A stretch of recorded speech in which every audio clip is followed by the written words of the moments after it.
Tabletop will start after the following messages. Hello everyone and welcome to 5 Gems in a Trench Coat. Excuse me? Yeah? What's that? You want to know what 5 Gems in a Trench Coat is? Let us tell you. It's the adhesive that keeps the fragile pieces of my sanity together. Well, okay, Jesse, what it actually is a narrative-driven TTRPG actual play where 5 friends take turns weaving stories through the tabletop game of their choice. Of their choice? Each season? Each season. That's pretty cool. I disagree. Oh. I feel it's the adhesive. So, like, you guys aren't all in a trench coat? No, we're definitely in a trench coat. How does that work? Get her. Before I'm caught, you can check out 5 Games in a Trench Coat just about anywhere you get your podcasts, or you can check out our website at 5gamesintrenchcoat.com. Oh my god, they really are all in a trench coat.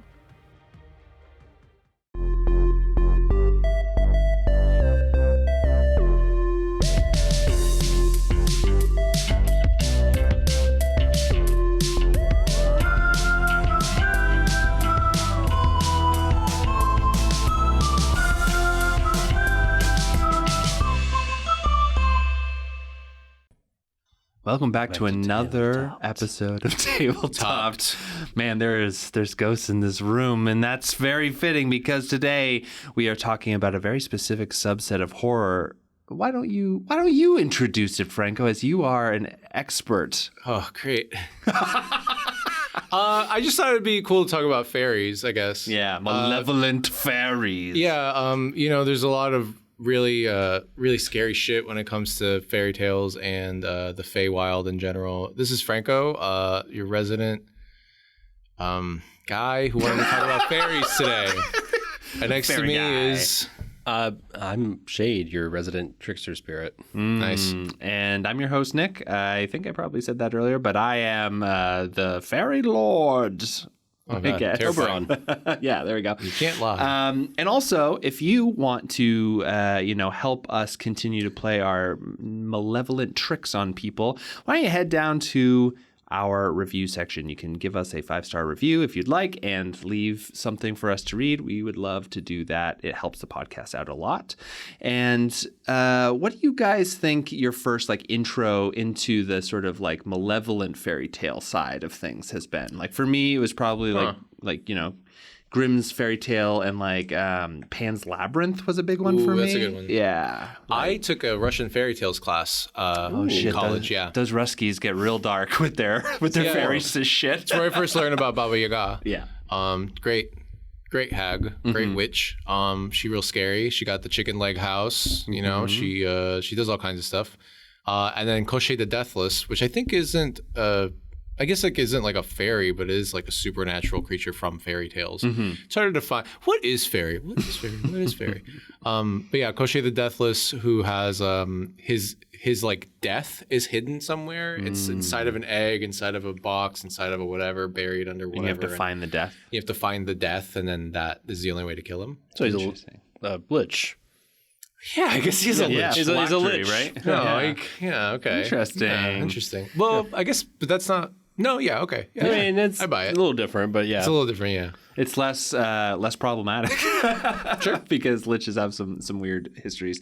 Yeah. But I will say the thing that I like about this kind of subgenre the most is sort of playing with the idea of societal norms and kind of subverting them and making your players, or if you are using it in an interactive way, making your players feel like they are trying to outsmart a situation that is basically always going to end up bad if they accept it. You know what I mean? It's like The Witcher, playing through The Witcher, where you're just no matter what I choose, everything's going to be bad. That's how I run all my games at all moments. Yeah. All the time. Even when there aren't fairies involved. Yeah, right. So let's put aside the sort of horror side of the genre right now. How do you two what is it? Oh, no, yeah. How do you both run fae kind of creatures within your games? What are the tenets that become very important, and then we can kind of move into the subversion into making them sort of horrifying specifically, because already they're kind of scary. So, to me, fae is all about capricious want. and fickleness. So there, and I know that once upon a time we did a chat with our good friend Greg about devils and things like that. Yes. And from like a D&D standpoint, lawful evil devils are kind of aligned in a similar sense. They want to do the sort of monkey paw thing. Yeah, they want to do contracts. They want to kind of screw you over and things like that. But to me, a fae has the ability to change something about a person's life, and they want to do that in exchange for something that will be a loss for the person. Right. It's not really necessarily about like wanton violence or anything like that necessarily. But there are power dynamics at play. Can you give us an example? An example of trying to make a trade for... Yeah. So actually, just recently, Jackie and I watched... the terrible, honestly, come at me, I don't care. Terrible movie, The Labyrinth, for the first time in a long time. Ziggy Stardust is so mad at you right now. Who is? David Bowie. It's fine. It's fine. It's a kids movie ostensibly. It's a little boring, isn't it? Oh, it's super boring, really. It's a little boring, when you get down to it, it feels longer than it should be. But he's the Goblin only 1 King. hour. Right? Actually, it is very short. It is like a 90-minute film. That's crazy. But it feels much longer. But the Goblin King, played by David Bowie, knows that this young woman. Once. You mean little girl? Yes, exactly. Tall girl. Tall girl. She is a child. She is, I think, maybe 15. Yeah. And you're right. I apologize for using the term young woman there because she is a child. He has an infatuation with her, which is disgusting. And then he also knows that she doesn't like having a step sibling, a baby that is constantly put in her charge, and she wishes the child away. And of course, that is need to change her life for the better in her mind in that moment, but it also changes her life for the immediate worse, and she realizes it instantly and wants to undo it. So that's a easy example. So another example would be from our friend Matt from Roleplay Chat. He was telling me a bit about a hag he was running. They made a deal, and essentially the deal was that, like, basically I will be able to be with you and see out your eyes for like the rest of your life, essentially. Cool. And so when they try to like get around it, they changed some of the contractual stuff, and they walked away, and basically what he said was like, you feel like there is sand in your eyes. And no matter how often you blink, no matter how often you wash them or whatever, there's always just like, it feels like a grain of sand. I want to steal that. Yeah.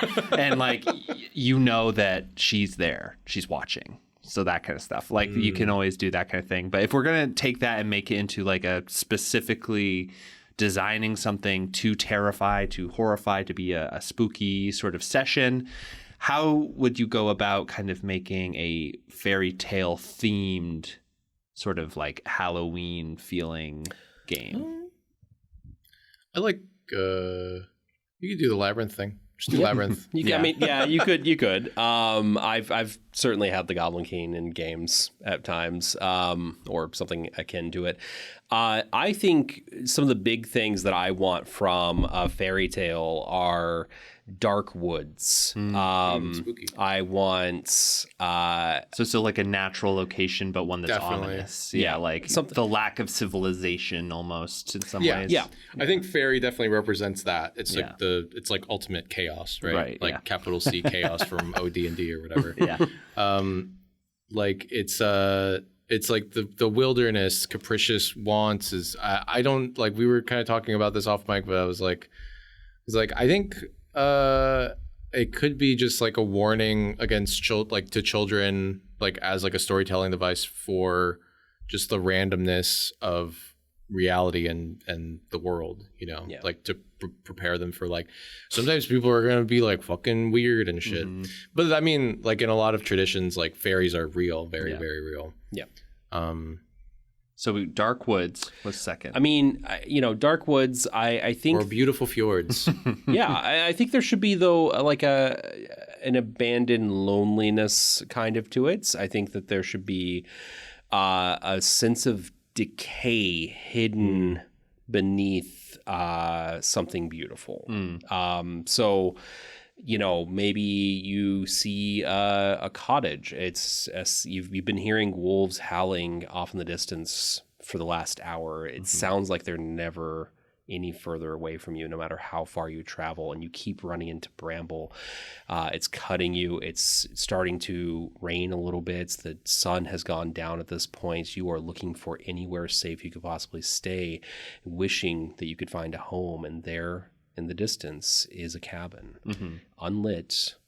It looks like there may be a little bit of roof missing, but it has 4 doors and unbroken windows at this time. Yeah, and then you basically coax them into the situation. Yeah, I mean, obviously your player is going to hear that and they're going to go, oh, fuck no, I'm not going into that. I'm going to stay and light a fire outside. But I think, you also set up safe places that kind of look like that. And then you also drop this one in. Yeah. I think like the sort of like the crossing into fairy is a really big thing. But I think often it can be just as interesting to like have like fairy bleed into our world, and then it's sort of like to like keep fairy as being like a really strange place that the players can't see all of yet. Yeah. You can't conceive of it or whatever because it's so fucking weird. Yeah. I really also like the idea of taking rules of the natural world and trying to establish them within the sort of like cultural or societal norms that we live our lives by. So, for example, like you said, like a trade, essentially. Like fairies all the time use that as sort of like a weird, chaotic way to like mess with you, essentially. And that is sort of like a societal way of like, okay, let's both benefit out of this. And it's sort of like, no, one of us is going to benefit, the other one's is going to have, their face turned into like an obelisk or something. But then you can also do stuff like take any part, like what I was thinking about, because we're going to be building a one shot, and like we were thinking about maybe doing it in sort of a fairy tale sort of way next week.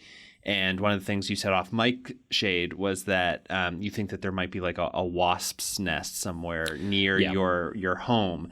And like one thing that I thought immediately is like that type of wasp that lays eggs inside of other living things so that they like the larvae eat their way out. Yeah. And so then it's sort of like, okay, what if, that house in the woods that people go into is a big like wasp's net, like a wasp creature's nest, and it's trying to essentially use you as a way to create more of itself. So it's like you can do sort of natural world stuff like that as well, where it's more animal law than anything else. So, I mean, so much of like fairy stuff is like fairy rings, right? That's just like patterns of mushrooms or whatever. Like there's so many things that people think of as being like fairy that you can just be like, yeah, this is just like a weird natural thing that happens, but actually it's not. It's a fairy thing. Yeah, right. I mean, and the creeping in of the weird is I think a fantastic way to do things. You should be able to easily hand wave it and go, oh no, that's nothing bad. That's just normal. And I've had a turn of bad luck. I'll fix it. Yeah. And one thing that you both were just kind of gesturing towards was like the weird. I think that we should probably try to define that, because even what I said around like wasp stuff isn't really like so much weird. The weird part would be that there's this like beautiful house that you go into that turns out to be like a wasp's nest or whatever. But like the fact of the natural sort of like life cycle of the wasp or something is not like weird. So what is weird as a definition so that people can try to emulate that feeling? For me, it's sort of like a dissonance between something that should make sense, but it's not like it's like 3/4 of the way there kind of thing. Like you're missing a piece. Yeah. So you think that yeah, that makes sense to me. Yeah. Because for me, when I'm like building, I've always had a hard time kind of creating that feeling of like the unknowable a little bit. And I think that the weird is like a close sibling of that feeling. Yeah. just like the uncanniness. Mm-hmm. Like that's a good way of describing it too. Like, you're just kind of like something's a little bit off. And I think that can easily point to unknowableness. Mm-hmm. Like it can just be like, well, I don't know, like how useful is unknowableness at a certain point? It's just like, if you don't know what's beyond the fairy door, then like that's scary enough, probably, and like these people keep coming out of it and doing weird shit, you know, like, and tricking you into stuff or whatever. And weirdness also can come out of like juxtaposition next to something else that is not weird, so that you get the contrast as well. If you were to try to like demonstrate that is kind of going on in a session or a game, especially a session when you don't have like a year to build this feeling, how do you start kind of bringing this into your players' mindsets as you continue to set this up? So, I mean, we've got a hag ongoing in Waterdeep right now. Franco is just about to actually have a lovely conversation with this individual. Sorry about that. Yeah, that's coming up. But how I introduced this particular one isn't necessarily the same kind of juxtaposition, because we already kind of uncovered a lot about this person, but a direction I could have gone with it is there is suddenly an epidemic happening, a virus or something happening here in the city of Waterdeep, and it would have been if they had not uncovered some of the information they had, I could have simply had this person, while others are worried and fretting over someone who's getting sick, who is clearly showing symptoms, this person can simply be humming a tune, whistling, very clearly out of place. We do want to, when you're doing these kind of descriptive storytelling, you need to be able to give easy cues for people to bounce off of without making it too obvious. Of course, as you look around the crowd, you hear people coughing and groaning, but there's one person who's just humming a happy little tune. Obviously, we want to. Oh well, that's the person. That's the big light that I need to look at. But you can make it more subtle as well, simply by, maybe they are coughing as well, but they seem more cheery about it. Yeah, right. I also they feel more like at home with sickness in general. They're just like, oh, like what a beautiful thing. I'm growing bacteria. I would even like growing bacteria or something like that. Yeah. Sure. I was thinking too that there's this like idea, that fairies like are different from us, and so they can't get sick. They're immortal, etc. There's another part of the eeriness, I guess, of fairy is that it's like very alluring too. Yeah. It's like not just that it's like creepy and weird or whatever, but it's also like eerie. Yeah. I think like the eeriness is really important, and like the beauty of it is really important. Yeah. Because like, it's one thing with like the hag in the woods, but the hag in the wood often like disguises themselves as like something beautiful. Because you need your players to want. Yeah. They need to feel the greed of something. That's where like a lot of charm effects come from, right? Where, like in D&D, where you're just like, oh, elves are immune to charm effects or sleep or magical sleep or whatever it is.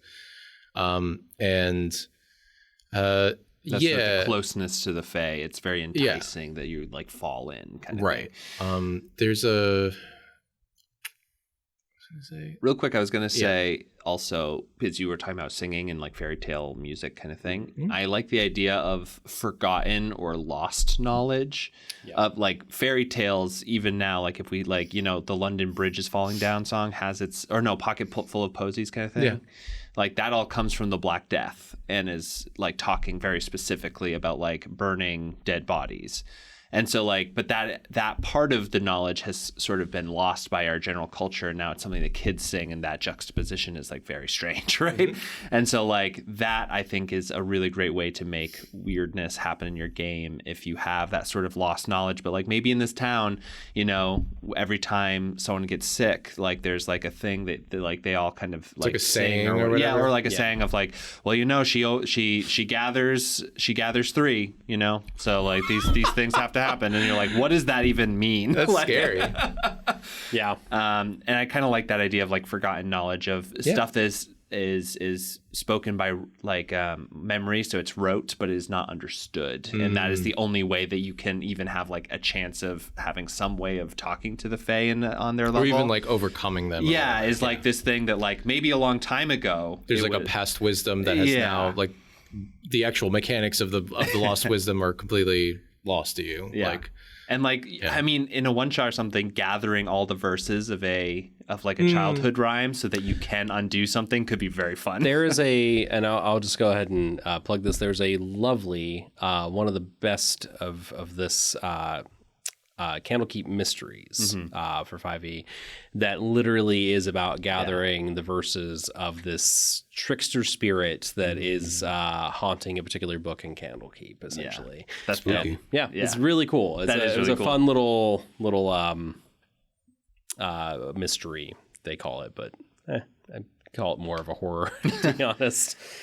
So this has been great so far, but after this break, I kind of want to talk a little bit about, as a GM, being the Fae character, you know, being that in the game. How do you do that? How do you describe? How do you interact with your characters and all that kind of stuff? Right after this. Greetings, adventurers. I'm Max, and I compose background music and themes for tabletop games. Whether you're delving into Dungeons & Dragons, unraveling mysteries in Call of Cthulhu, or battling in Warhammer 40k, let my music set the perfect tone for your games. As a fellow tabletop enthusiast, I create tracks that resonate with your game's diverse realms, available on all major streaming services. Plus, I also offer custom commissions to tailor the perfect soundtrack for your unique campaigns. Ready for immersive gaming sessions across all genres? Visit Coltrane Compositions on Patreon for access to over 150 songs, including looped versions, that will make your game unforgettable. That's COLTRIN Compositions. Welcome back to Tabletop. We're talking about Fae. Okay, so why don't we talk a little bit about how we would go about embodying this sort of creature that you want to keep weird and like kind of out of the norm, but you're also trying to communicate with players and their characters. So how do you do that in a way that still is able to keep some of that kind of terrifying distance from the Fae? I recently ran a couple of fairies in my game. My players are going through a little bit of a fairy back and forth right now. They met with one Fae Lord who tasked them with assassinating their rival and cousin. And then they met with that cousin to be like, actually, we don't want to kill you. We want to help you because you seem better. And I think as I was like pulling them into the fairy realm, the second one, this second forest, I dropped a couple of like sort of wondrous things. Like there was like a horse that was like magical looking and beautiful, and then if they had tried to ride it, that would have been very bad. But they didn't. And then they like followed the horse, and it lured them across a bridge, and then there was like buckets at either side, and they guessed correctly that this was a toll, and they paid the toll, and then like a big meaty fairy palm came out and grabbed it, you know, like a troll under the bridge or something. Yeah. And then they got met by some like elves who brought them further into the realm, and you know, they're kind of haughty, they're kind of, you know, dismissive and stuff, and they're like, oh, we were tracking you the whole time, and like, you know, yeah, we'll bring you to her, but you know, we don't think you're any threat, because this guy has been trying to send assassins, and you guys are just people, adventurers. You're just adventurers. Like, we don't think anything of you. And they're like level 9 now too, and so to really get that across, it's sort of like, what is the danger here? It's like, you're in the middle of the fairy court. There is song and dance going on. The song is luring, and so you might dance forever, which is one of my favorite things, like a fairy thing. You just throw in your games is like fairy music is irresistible to humans. Yeah. Fairy food is irresistible to humans, but it doesn't satiate you. You can't survive on fairy food if you're a humanoid. And yeah, I had them brought before the fairy lady, and she is capricious and petty and petulant and mean, but also like I think there's like a fascination with like violence that I think a lot of that is like kind of prevalent in some fairy stories that I've read. There's a really great book series that starts with it's by Heather Fawcett, who wrote a really great short story like forever ago. And I was like, it's called The Fairy Jail. It's in Beneath Ceaseless Skies. It's really good. And I was like, wow, I love this prose. And then she wrote these novels like kind of recently. It's called The Encyclopedia of Fairies. Yeah, you were talking to us about that. That's what it's called. It's really good. But there's like this, you know, they're strange and fickle and like Shade was saying. And then there's like a weird, you know, relationship with violence where they're just like, they're just like really violent.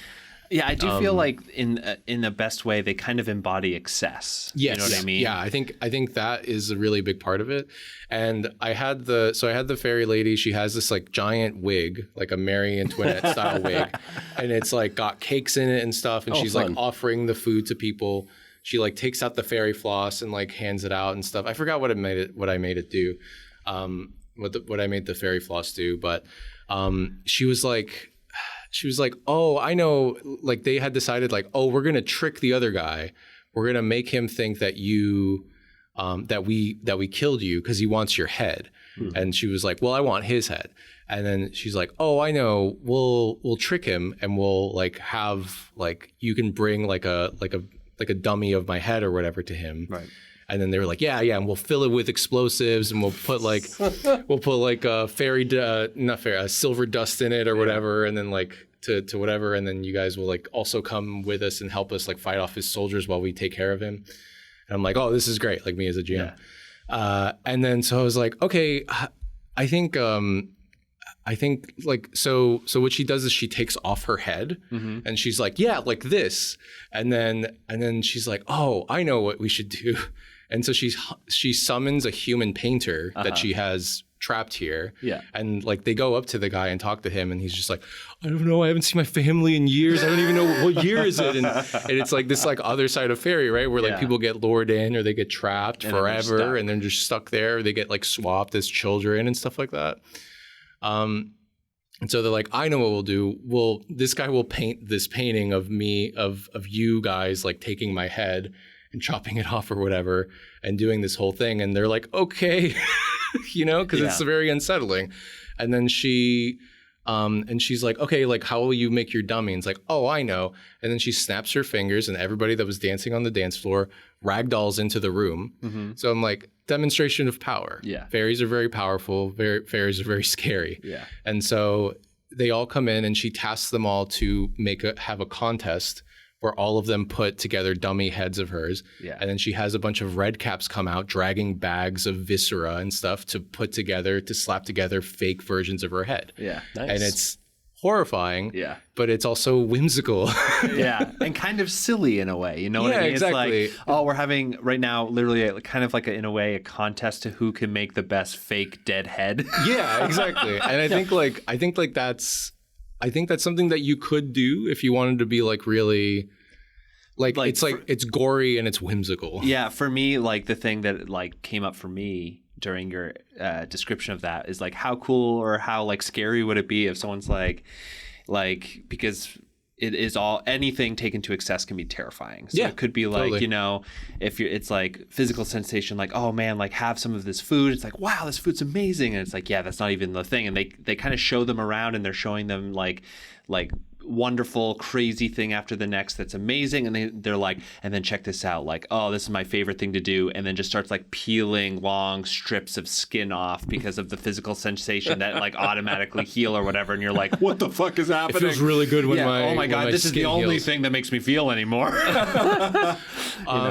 even makes me think of that Merkborg dungeon that you ran where that guy is like huge because he's been eating a bunch of stuff. Yeah, because like, he had that fork that drove him to just continuously eat anything. Yeah. And so he had become sort of like this mound of flesh because it was like a magical thing. Yeah, I think that is like, and then forcing players to kind of look at, I might be forced to this level of success. Like, how do I stop that? What do you think, Jade? Well, I mean, I agree with all that. I would say, emotions are another big thing for Fae. You want them to be again, excess, right? But overly happy, overly sad. I had my fairy lady be really sensitive to what they were saying. You know, it's like, don't say his name again or whatever. Oh no, don't say the name of that brute kind of situation. Yeah. Or even just like, don't say that name again or I'll kill you. or even, Well, it's kind of like, so right now I'm watching this show called Chimp Crazy. It's horrifying. Oh, God. But like, this actually is a really great parallel because it's the chimps or like the chimpanzees are terrifying because they feel emotions very strongly, but then that doesn't translate to the care that we put into our physical interactions. Chimps fairies?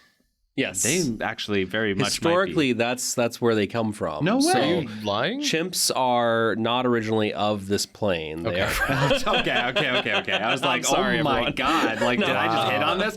But like, one of the things that really like struck me was that this kind of horrifying thing happened with the chimp. Sorry, Shane is so pleased with yourself. I didn't mean for it to be that. Look at me. I was just gonna make a joke. But yeah, so like and then this like kind of horrible thing happens because the person who's like housing the chimp, I guess, her daughter was living with her in what was the chimp's old room. So the chimp had like ran down to that room and was like kind of like pushing this daughter around a little bit because it was her room. But like also, how little was this girl? The girl was like, 18 to 21 kind of thing. Like just the daughter of the woman. And then in the end, like the chimp, as it was like kind of pushing her and stuff, and even though the chimp was very familiar with this woman, it didn't know its own strength, so it was like tearing chunks off of her. Ooh. Yeah. And so then in the end, she like had to be hospitalized, and apparently the chimp was kind of like looking around like, what just happened? Like, I have no idea. And I feel like that feeling is what fairies should be, where it's like they feel emotions, they feel them very strongly, and their reactions to them are so outsized that they're horrifying. You know what I mean? Yeah. Or like, I didn't, like, you don't know your own strength. Exactly. Steven was telling me about The Boys. Oh, yeah. And how there's like that guy that vaporizes his girlfriend because he's going to hug her or something. Yeah. And then he's like, oh, no. Yeah. It's like, I don't want to watch that show. No, you definitely don't want to watch The Boys. I can't watch it either. It's not for me. But I do like that idea that these creatures and all the creatures around them are of a level of power that the way they interact with each other is lethal to a mortal. You know what I mean? Or just like completely will fuck your life up forever. And so that's why it's so scary to be around them, because you're also managing their emotions in a weird way. Yeah, totally. Yeah, I love also the idea. What I want to clarify, I love also that while the chimp doesn't really understand what just happened, a Fae does. Like, it just doesn't care. Yeah, that that's so true. Like, the Fae should not be just... Well, I mean, if you told the chimp, would they care? Well, that's probably the truth. I guess that's a fair point, yeah. Maybe, like, this woman was attributing sadness to, like, what's going on? Like, why is she leaving? But instead, it's more like, why is everyone making a big deal about this? What are we all yelling about? Yeah, exactly. Humans have a really terrible tendency of humanizing every animal. They're just like, this dog's so sad or whatever. It's like, this dog just ripped your face off. Like, it would be interesting, like, one of your players is like, like I go and I give like this fairy a high five because they're like all broy or whatever, and like they slap their hand and all the bones in their arm break as it like it's vaporized off of their, That's fun. Stuff like that, where it's like, this little creature that we're like friends with or buddy is terrifying. You know what I mean? Could be very fun. The chimp thing, chimps are so scary, and there's like there was when I watched Nope, I think that was like the most like. That was like the worst part about the whole Like that was like the most intense part of the whole movie. We're not going to talk about what happens there, but that exact thing is based off a real life. Oh, yeah, event 100%. that happened. That is talked about in On Chimp TV? Crazy. No. It was it's some of it was filmed. It's on Chimp Crazy. Yeah, there's shit. Yeah, you don't want to just don't do it. It is insane. But I actually really like. I guess I should watch Chimp Crazy. What's it on again? HBO Max. Fuck. Literally, this is the thing about Chimp Crazy is I have not left an episode without my mouth just hanging open, horrified at what I've just seen. I can't watch 2 episodes in a row. It's kind of like a horror movie in a way where it's like I keep coming back because I'm fascinated, but I need to know how it ends. But so if you want to run chimps for your Halloween, you're gonna need a kind of dark forest, really more of a jungle, and so you want the sense of abandonment. Just stat out a chimp for Cairn. I think it would have really high strength, really high dex, and really low control or willpower, I guess. Yeah. And then I think it's critical damage effect. So what happens in Cairn when you fail a critical damage roll is like something extra will happen. And basically at that point, the monster has touched you. Yeah. And I think what you could do is like take chunk. Yeah, whatever. But I think the mechanical effect would be your strength score is permanently reduced instead of being not permanently reduced. For real. Whew. Yeah. That's a good idea. So, but this Thanks, I'm going to make a chip now. But this is also a thing that I wanted to talk about. Enjoy that in the open table game. But here's another thing that I wanted to kind of bring that back to in this conversation is how do you, like, let's say there's a no-go or a red flag at your table around body horror. Sure. Right? How are you, like... There is I politely invite that person out of my game. but how do you run sort of like a fairy tale-esque horror without body horror? Yes. Yeah. So fairy tales do not necessarily have to have body horror. I mean, yeah, a lot of it does, but there's plenty of like. So I think just it's so easy to talk about movies and things like that. It's kind of an example. The Witch, The Witch is a great example of arguably a fairy tale. Yeah. There's definitely body horror in that movie. There's definitely body horror in it, but there are plenty of moments that are eerie without body horror as well. So there's plenty of moments that are absolutely terrifying. I would say that that there are also moments that aren't so much body horror as they are just there is violence, and you can easily say like this person is gravely wounded. Like you can sidestep that a little bit, and you can kind of look at like. Goosebumps doesn't have a ton of body horror in it, but like still was able to have real consequences for the kids. Favorite episodes of Goosebumps that I think it is actually a phase story is The Badge. I haven't seen that one. So The Badge, this one Never lives. seen it, Akeb. Oh.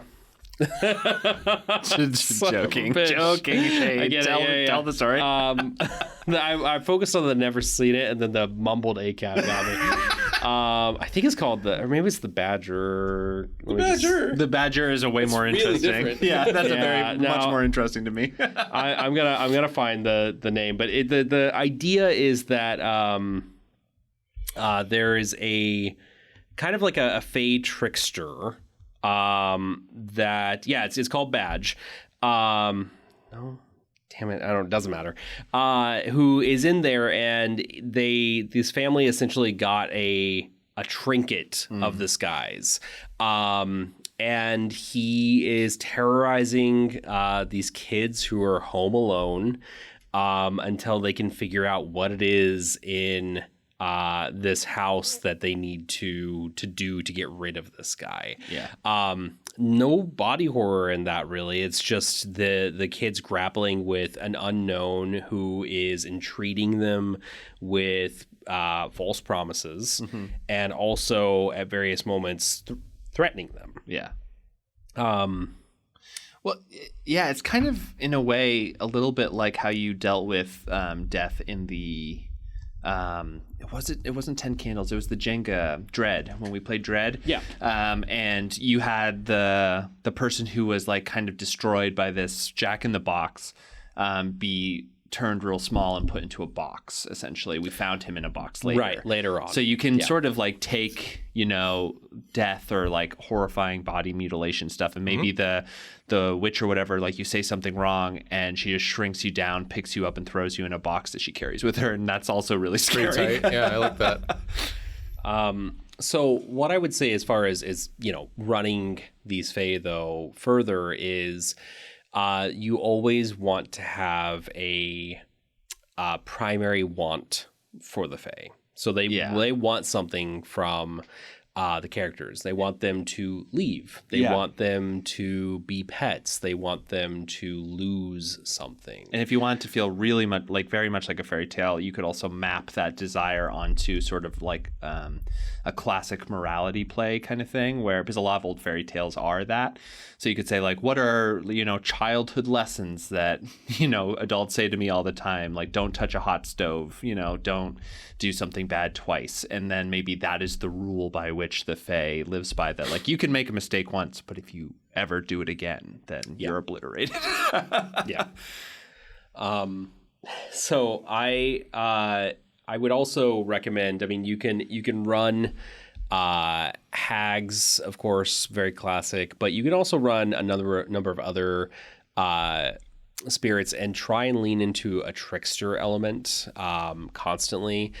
Maybe they're playing small innocuous pranks, but the innocuous pranks should later become dangerous. So maybe they had a player, you like the dancing Franco, maybe they had a player who did a spot of dancing, and it was like a haha, oh my gosh, thanks for that fun, but later turn it on its head where they're in the middle of the fight or they're in the middle of a tense scene and the dancing comes back to that player and it is now irresistible in the strongest sense, and it's not stopping, and it's a major now threat to them. Oh, because he voluntarily danced earlier. Yeah, correct. And then he starts breakdancing like that lady from the Olympics. That's right. And all the monsters point and laugh. But so the irresistible dancing thing, actually, I was in a campaign fairly recently. It was the Lethal D&D game I was talking to you guys about. And Mac was running it, and he had this sort of like dance till you die kind of thing happening. However, he heightened it by like, oh, you're dancing out there. It's like not your choice. It was like a save that you could pass or fail. But then all the NPCs that were dancing didn't have any will or weren't able to try to save themselves when the room that they were in started falling out of the sky and was going to like crash into the ground that was like 400 feet below them. And they were all still dancing, and they were like screaming, and like we could see all of their eyes like huge and like help us, but they're all boogieing to the music still because they can't stop. And so we were like, what do we do? Oh no. So it's sort of like to your point, Shade, of like the heightening of harmless things. It's also sort of like the classic horror trope of taking something that is a childhood joy, like dancing or laughing or whatever, and then how scary can you make that? Yeah, breakdancing, like the woman at the Olympics, classic childhood stuff. Yeah. And then you just your older brother didn't breakdance? I don't have an older brother. He died to breakdancing. I mean, okay. I disowned him after he died. Yeah. He didn't even medal. Jeez. Oh. For any folks who will be like, actually, yeah, it wasn't a Goosebumps episode, which is why I had trouble. Was it a Fear Street? Are You Afraid of the Dark? Gotcha. Oh, okay. Yeah, I was going to talk about Are You Afraid of the Dark, because there's a lot of those are like little fairy things. Yeah. And I mean, Twilight Zone is another really great one. That sort of like weird morality play thing works there, but it's also very Fae-ish. There's an episode of a show that I won't recommend because it's not good, but it's also like such a vibe. Yeah. The Chilling Adventures of Sabrina. I have watched the first season and then I did not continue. It's just like, what's happening here? Anyway, it's fine. There's an episode that it's kind of I think it feels like a standalone. Like you could easily watch it without ever having seen it. But it's like one of those episodes that, it's like a dream. You're in a dream. There's a monster. The monster is controlling your dreams. It's in your dreams. It's trying to like fuck with you and stuff. I think that can also be watch that episode. Yeah. No, I mean, Rio like hates it to the point where I can't do it anymore, but I love memory and dream stuff because you are able to do some like weird sort of like out of the normal, like, and like all is more like willpower based than anything else, which I also really enjoy as a trope. But yeah, I also love that kind of stuff. Any closing thoughts, Shade, on Fae and fairy tale horror stuff? Make sure to have Winsy do some poetry. Also, one thing that we didn't really dive into, but you know, Franco, you did touch upon this, is have them be fancy too. I said that I really just wanted forests and dark, you know, but putting it in like a ballroom and things like that, I mean, that's classic Fae and can throw them off their off balance. Yeah. I think another thing too is like you can introduce Fae that aren't strictly malevolent. Like maybe there's just one and all the other ones are like, sorry, we can't. That guy's really fucking scary. I don't fuck with him. You know, like these like little minor fairies that are kind of like, oh, I just want some like acorns for my whatever. I think something that I would also recommend is like the fairy details are really fun, like spoiled milk, fingernails, thimbles, yarn, you know, stuff that's like really like small, like household things or like twigs, like leaves, whatever, like these like things that are really toadstools. I don't know, you know, like it's like little, I feel like something about fairy is very like knickknack. Yeah. It's like things that we dispose of because we don't care about, but like are actually super important. Going back to that kind of like forgotten knowledge thing of like, this is how you can satisfy a fairy. Like give them a thimble full of milk. Yeah, exactly. I also love the idea that the like little fairies are like, yeah, that guy's fucking crazy, blah, blah, blah. That they are speaking that way because they just don't have the power to enact their will upon the world like that bigger, stronger fairy. But like your players could be like, yeah, it's crazy that they're hurting all these people. And the fairies could be like, what? No, it's crazy that he's not sharing all of the apples that he picks. Like that kind of stuff. Yeah. That's another thing that I did with the fairy thing. Cause like the fairy guy that they were contracted with at first was like, oh yeah, I was like banished and I want to come back or whatever. And it's like, yeah, I murdered my cousin's mother. It's like, is that why you were banished? Like, no, I just wore the wrong outfit on some wrong day or whatever. All right, everyone, this has been Tabletopped. We so appreciate you listening. If you would like to contact us, head to tabletopppod.com. We have a contact sheet right at the front so that you can send us something about maybe something you want us to talk about on the pod or a specific system we should review. All of that stuff is welcome, and you can do that on tabletopppod.com. Again, it would really help if you like and review this podcast. Share it with some folks that you think might be running a spooky Halloween one-shot. Maybe they can also benefit from some of these episodes. All right, everyone, we will see you next week where we build a one-shot Halloween TTRPG module. All right, everyone, goodbye. Bye, haters.